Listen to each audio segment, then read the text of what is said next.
पूछा उसने बंधने से पहले कि अच्छाई क्या है। कहा बांधने वाले ने कि अब तू इस ज्ञान का हकदार हुआ।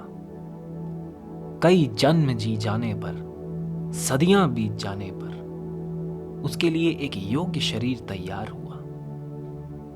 आओ हम भी इस आत्मा की कहानी में खो जाएं। पहले स्तर पर कदम रख। शरीर ने जो चाहा उसे वो मिला। देह वासना का जो बीज उत्पन्न हुआ, हर बीज कमल जैसा खिला। इस स्तर पर आगे बढ़, दिशा उसकी ऊंची चाहतों की ओर बढ़ी। नाम, प्यार, पहचान, इज्जत, ये सब कमाने की दशा बन पड़ी। कौशल का वरदान भी था, उसने ये सब अर्जित किया। जन्मों के तप के मूरत को उसने इस जन्म में विसर्जित किया। अब बनी धारणा कुछ ऐसी कि यही सब प्राप्त करना है जिंदगी, और इसी धारणा के मोड़ पर आ गई अगले स्तर की सीढ़ी। इस स्तर पर चलने पर चाहते कुछ उग्र रूप की हो गई। इन चाहतों की पूर्ति में सौम्यता जरा भी शेष ना रही। भाग्य बलवान था, पर चलते ही एक छोटी सी चूक हो गई, और वेग विवेक का ऐसा था कि इस चूक पर ही नदी रुक गई। स्थिर हो जाने पर एकदम पुकार सुनी उसने आकाश की।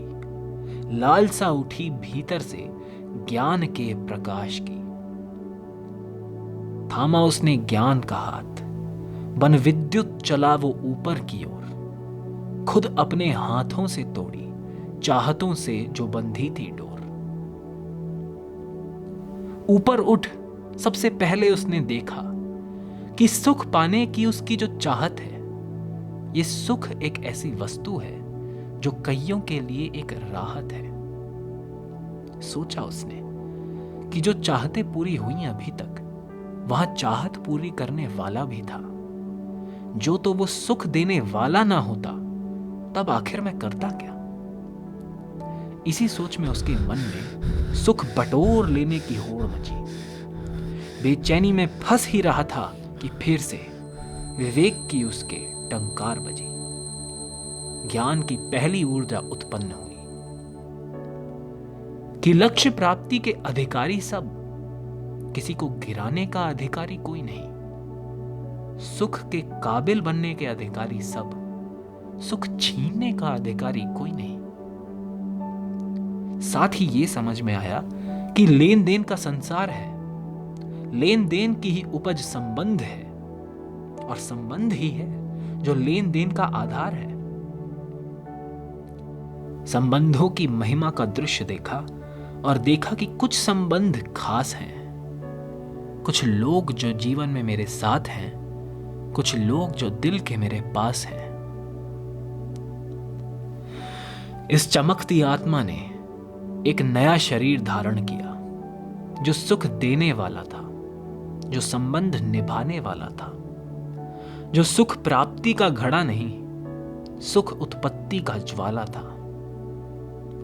अब उस दिशा जाना है, सोचा उसने, जिस व्यवसाय के योग्य मेरा स्वभाव होगा, और ऐसा साथ निभाना है कि हर संबंध में मीठा भाव होगा। कहीं से कुछ प्राप्त किया, कहीं उसने कुछ प्रदान किया, पर हर कर्म अर्घ जैसा समर्पित हुआ। हर कर्म ने भलाई का ही गान किया। अद्भुत ही था ये जीवन, जिसकी आहुति ले धर्म की अग्नि जल गई। सही लक्ष्य का सही उपाय कब क्या है, इसकी समझ उसकी बुद्धि में घर कर गई।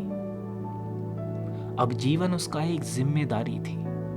जिम्मेदारी पर खड़े उतरने की खुशी एक बीमारी थी। खुशी खुशी इस बीमारी ने घर बसाया। गृहस्थी में भी भलाई के साथ यारी जारी थी। खूबसूरती से जी रहा था ये भला मनुष्य कि अच्छाई में ये वहां बह चला, जहां एक दिव्य घड़ी की भव्य क्रिया में इसका दिल ओमकार कह चला। वो परम तत्व महसूस किया जिसकी मनुष्य मूरत अच्छाई है।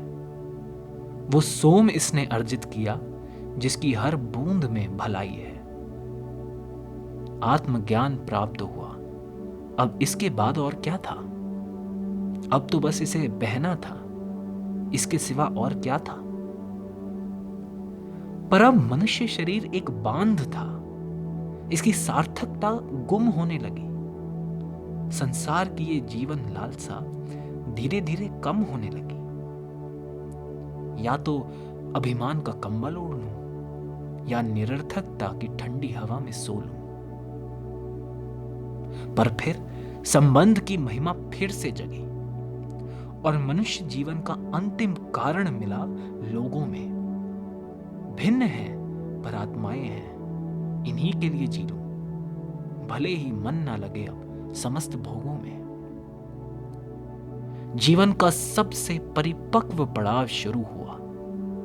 भगवान और सेवा में ही सुख था। स्तर सबसे ऊंचा था। अच्छाई का ये आखिरी रुख था। जीवन बीता, मरण का समय आया। आखिरी पलों में दिमाग ने प्रश्न उठाया, तो कैसा था? कंपन हुई और दिव्य अनुभव में प्रश्न उठा, अच्छाई क्या है?